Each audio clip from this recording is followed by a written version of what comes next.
हो सकता है हमारा यहां पर सीटें नहीं आई होंगी पार्लियामेंट में, लेकिन भारत के गठबंधन का, इंडिया गठबंधन का इतने सीट आ गए, अगर आप सब मिलके जम्मू कश्मीर, मध्य प्रदेश, हिमाचल सिर्फ हमको 5-5 सीट अगर दे देते, 25 सीट अगर आते, तो हमारे नेता राहुल गांधी इस देश के प्रधानमंत्री बनते। हमारे बीजेपी के प्राइम मिनिस्टर है मोदी, बाप बेचारा अपने आप को खुद बोलता है चाय वाला। मैं नहीं बोला, आप तो सुने होंगे ना, मैं चाय वाले का बेटा हूं, मैं फलाना हूं, मेरा बाप ऐसा था, मेरी माँ ऐसी थी, फला, ये कहानी सब उन्होंने ही बताया। और कभी कभी ये भी बोलता है मैं जब खेलता था, मैं हॉकी भी खेलता था, क्रिकेट, क्या क्या की बोलता है। अरे ऐसा आदमी फिर कभी घमंडी बात भी करता है। अब मैं बोला तुम तो चाय बेचने वाले हो, मैं तो एक वर्कर का बेटा हूं, मजदूर का बेटा हूं, तुमसे भी अच्छा काम कर सकता हूं। और चाय बेचने वाला आदमी ये भूल गया कि इस देश में गरीब रहते हैं, इस देश में उन लोगों को एक दिन का खाना भी नहीं मिलता, ये कभी उन्होंने नहीं सोचा। लेकिन कांग्रेस ने, सोनिया गांधी जी ने सोच के आपको जो फूड सिक्योरिटी एक्ट दिया और जो फ्री में आज अनाज मिल रहा है, वो किसकी देन है? कांग्रेस की। मनरेगा किसकी देन है?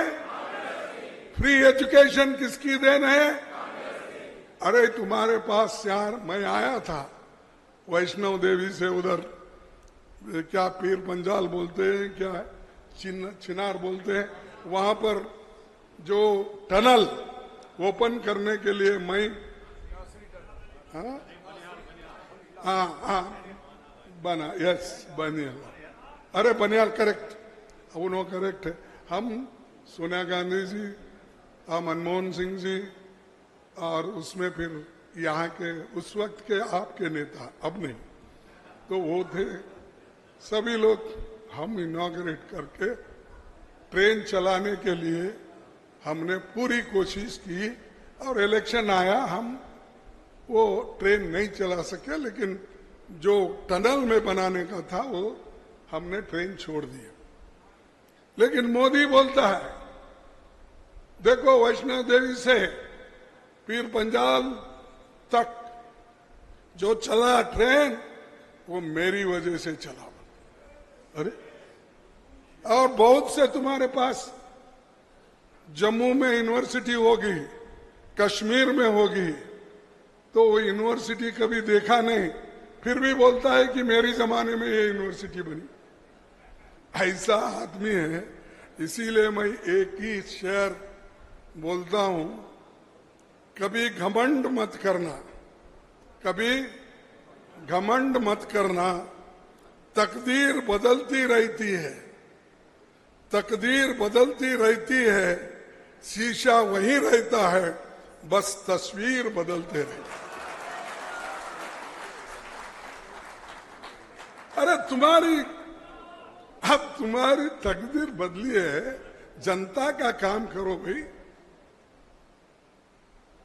यहां का सरकार निकाले, यहां की आज नुमाइंदगी नहीं है, ना राज्यसभा, ना पार्लियामेंट, ना असेंबली, ना काउंसिल, ना जिला पंचायत, ना म्युनिसिपैलिटी में है।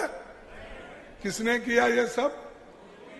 अरे खुद जम्मू कश्मीर का सत्यानाश करके आज ये कहता है मेरी 56 इंच की छाती है, मैं सब लोगों को एक ही आदमी बस से, मोदी सब पे भारी है, उन्होंने ही बोला। लेकिन आपने अच्छा सबक सिखाया।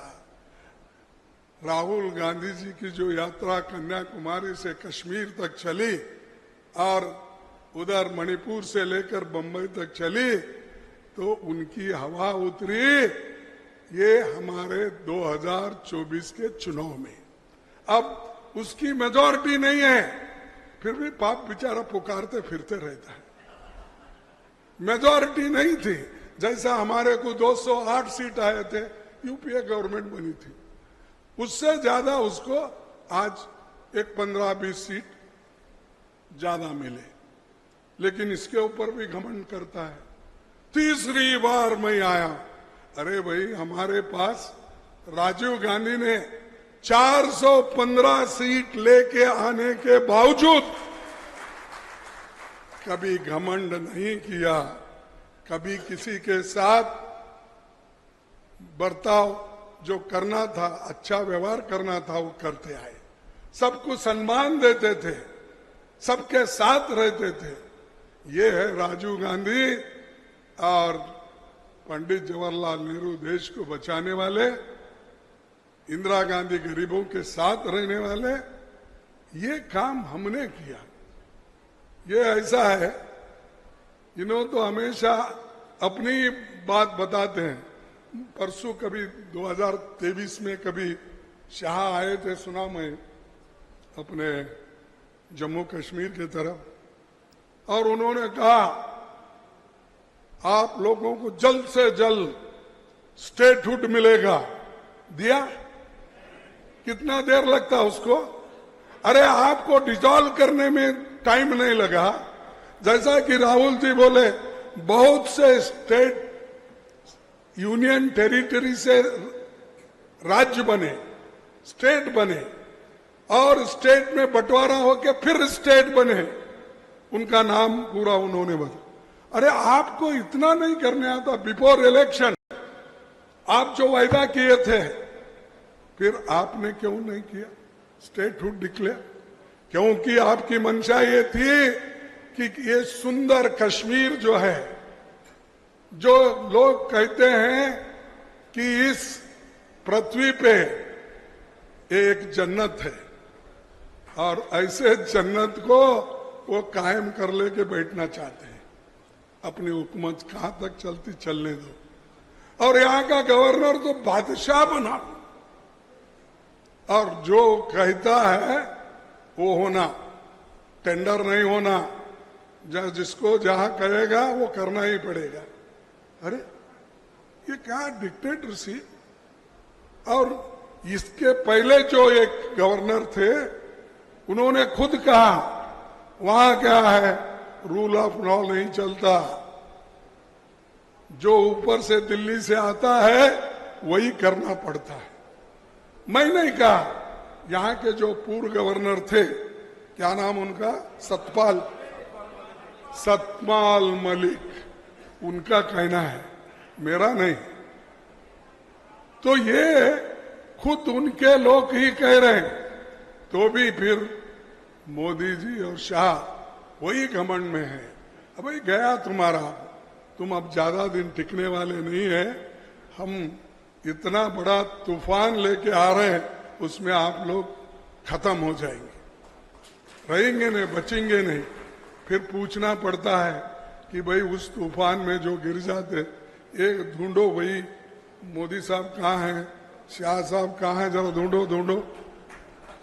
बोलना पड़ता है। जब तूफान आती तो ऐसा ही होता है, जब भूकंप आता है तो ऐसा ही होता है, ढूंढना पड़ता है। तो भूकंप आएगा और वैसा ही तूफान आएगा, ये लोग खत्म हो जाएंगे। तो इसलिए मैं आपसे यही बात करूंगा। और वहां पर मैं एक बात कही थी कि तो हमारे बीजेपी के लोग ये ना समझे कि हम कायम है, सबको सता रहे, गरीब को सता रहे। और आज शेड्यूल कास्ट के वोट छीनने के लिए, शेड्यूल कास्ट के बच्चों को तंग और तबाह कर रहे हैं। और उसी तरह उन बच्चों को, जो पढ़े लिखे बच्चे थे, उनको जो नौकरियां मिलते थे, वो नौकरियां खत्म करने के लिए उन्होंने लैटरल एंट्री शुरू करी। क्या आप यूनियन पब्लिक सर्विस कमीशन से अगर बुलाए, क्या उसमें होशियार लोग नहीं मिलते हैं? आज तक जितने भी आईएएस आईपीएस बने, आईआरएस बने, क्या वो सब बेवकूफ थे? तुम्हारे पास ही होशियार लोग हैं आरएसएस और बीजेपी में, और ये काम जो कर रहे हैं गलत कर रहे हैं। इसकी आवाज राहुल गांधी जी ने उठाई और बाद में सब बाकी के लोग भी उसको शुरू किए, तो फौरन वो समझ लिए ये कहां एक बहुत बड़ा दंगा होगा, इसीलिए जल्दी वापस लो बोल के रातों रात वापस लिए।